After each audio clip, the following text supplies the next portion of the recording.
নমস্কার বন্ধুরা, আজকের আমি তোমাদের সাথে টুটি ফ্রুটির রেসিপিটা শেয়ার করব। তো ভীষণ ইজি কিন্তু, আর খুব কম সময় কিন্তু বানানো হয়ে যায়। আমরা যখন সুজির কেক টেক বানাই তখন কিন্তু এগুলো ভীষণ কাজে লাগে। তো চলো আজকে সেই টুটি ফ্রুটির রেসিপি তোমাদের সাথে শেয়ার করব। তার জন্য দেখো এরকম আমি আধখানা পেঁপে নিয়ে নিয়েছি, আর পেঁপের খোসাটা ভালো করে আমি ছাড়িয়ে নিচ্ছি, আর এদিকে বাটিতে আমি জল নিয়েছি। তো সবার প্রথমে আমি পেঁপেটাকে ছোট ছোট টুকরো টুকরো করে কেটে নেব। তো মাঝখানের যে অংশগুলো ওগুলো একটু বাদ দিয়ে দেবো। আর দেখো কীরকম ছোটো ছোটো করে কাটছি।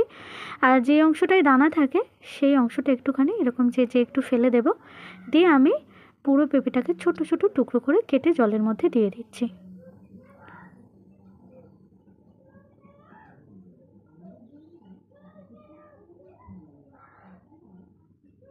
তো দেখো কীরকম ছোটো ছোটো কেটেছি, একদম এরকম ছোট্ট ছোট্ট টুকরো করে কেটে নিয়েছি। পেঁপেটাকে একবার ধুয়ে নিয়েছি, এবার আমি কড়াইয়ের মধ্যে দিয়ে দিয়েছি পরিমাণ মতো জলটা দিয়ে গ্যাসটাকে জ্বালিয়ে দিয়েছি। আর এদিকে জলের মধ্যে দিয়ে দিলাম কেটে রাখা পেঁপেগুলো। তো পেঁপেগুলোকে দিয়ে 2-3 বার এরকম উবলে যাবে সেরকম একটুখানি ফুটিয়ে নিতে হবে। মোটামুটি মিনিট 3 মতো আমি একটুখানি পেঁপেটাকে ফুটিয়ে নিয়েছি। আর এইবার আমি একটা ছাঁকনির সাহায্যে পেঁপেগুলোকে ওই গরম জল থেকে তুলে নিচ্ছি।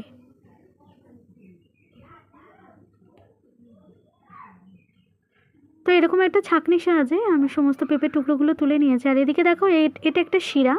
আমি জিলেপি বানাতে গিয়েছিলাম কিন্তু প্রথম করতে পারিনি, সেই জন্য তো শিরাটা তো ফেলে দেওয়া যায় না, সেই জন্য সেটা রেখে দিয়েছিলাম। তো আজকের এভাবে কাজে লেগে যাবে ভাবতে পারিনি। তো আমি বলে দিচ্ছি, জল আর চিনির কোয়ান্টিটি ধরতে গেলে এখানে 1 কাপ চিনির সাথে 1 কাপ জলই আছে। আর সামান্য একটু ফুড কালার দেওয়া ছিল, তো কোনো অসুবিধা হবে না। আমি এরকম এই রসটাতেই আমি করছি টুটি ফুটিটা। তোমরা চাইলে 1 কাপ চিনি 1 কাপ জল ভালো করে ফুটিয়ে নিয়ে তার মধ্যে পেঁপেগুলোকে দিয়ে দেবে। তো তারপরে এরকম 1-2 বার ফুটে যাবে। ফুটে যাওয়ার পরে গ্যাসটাকে অফ করে দিয়েছি। আর এমনিতে এটা একটা হালকা হলুদ কালার চলে এসেছে। তো আমি কিছুটা হলুদ রাখবো, কিছুটা অরেঞ্জ আর কিছুটা সবুজ বানাবো। তো এবার দেখো আলাদা আলাদা এরকম আমি 2টো বাটি নিয়ে নিয়েছি। এর মধ্যে একটু অরেঞ্জ কালার দিয়ে দিচ্ছি, আর একটার মধ্যে দিয়ে দিচ্ছি একটু সবুজ রঙ। তো এর মধ্যে এবার আমি সামান্য 1-2 ফোঁটা করে একটু করে জল মিশিয়ে দেবো। খুব বেশি না, 1-2 ফোঁটার বেশি দেওয়া যাবে না। দেখো আমি সামান্য একটু জল দিয়ে দিয়েছি। এবার আমি কিছুটা টুটি ফুটি অরেঞ্জের মধ্যে দিয়ে দেবো, আর কিছুটা আমি দিয়ে দেবো সবুজের মধ্যে, আর কিছুটা হলুদ রাখবো। তো তারপর এগুলোকে হাওয়ায় কিংবা রোদ্দুরে দুটোতেই শুকানো যাবে।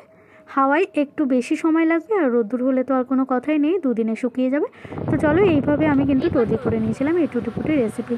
আর এটা দেখো আমার ছেলে, আমি ফার্স্ট ইন্ট্রোডাকশন ভিডিওর সময় বলেছিলাম আমার একটা ছোট্ট 5 বছরের ছেলে আছে। এই আমার ছেলে, আমি যখনই কিছু রান্না বানাই ও চলে আসে আমার সাথে রান্না বানানোর জন্য।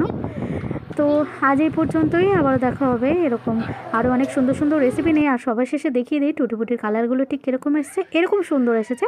তো চলো আবারও দেখা হবে এরকম আরও অনেক সুন্দর সুন্দর রেসিপি নিয়ে। ততক্ষণ পর্যন্ত সবাই খুব ভালো থাকবে, সুস্থ থাকবে, সুন্দর থাকবে। তো চলো সবাইকে টাটা।